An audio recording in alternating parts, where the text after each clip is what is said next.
GST और नोटबंदी हिंदुस्तान के सबसे अमीर लोगों को फायदा पहुंचाने के लिए किए गए और जीएसटी और नोटबंदी के बाद जो छोटा बिजनेस चलाता था, जो मिडिल साइज बिजनेस चलाता था, उन सब के बिजनेस व्यापार बंद हो गए।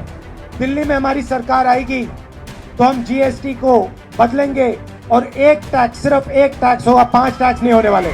और जैसे हम किसानों की पहले मदद करते थे, जैसे हमने किसान कर्जा माफ किया था, वैसे ही हम किसानों की मदद करेंगे।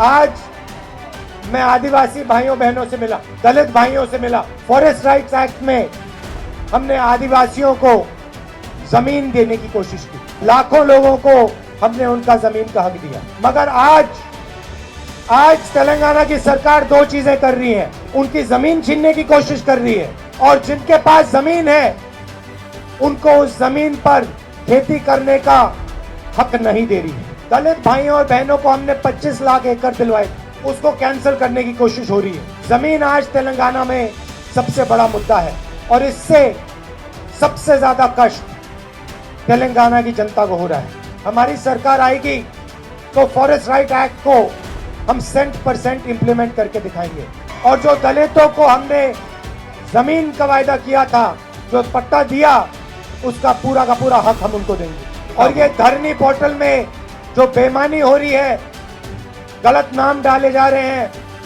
इसको हम ठीक करेंगे। बीजेपी और टीआरएस एक साथ काम करते हैं, एक साथ तेलंगाना और हिंदुस्तान के लोगों का फायदा उठाते हैं। चुनाव के समय ये ड्रामा करते हैं, मगर ये दोनों एक साथ हैं। और कांग्रेस पार्टी गरीबों के साथ, कमजोर लोगों के साथ, छोटे व्यापारियों के साथ, किसान और मजदूर के साथ। भारत जोड़ो यात्रा हमने क्यों शुरू की?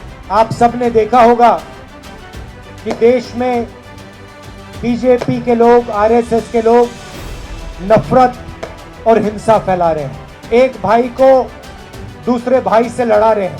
एक तरफ बीजेपी हिंसा फैला रही है, नफरत फैला रही है और दूसरी तरफ टीआरएस उनका पूरा का पूरा समर्थन कर रही है। जो भी बीजेपी चाहती है, टीआरएस लोकसभा में, राज्यसभा में कर देती है।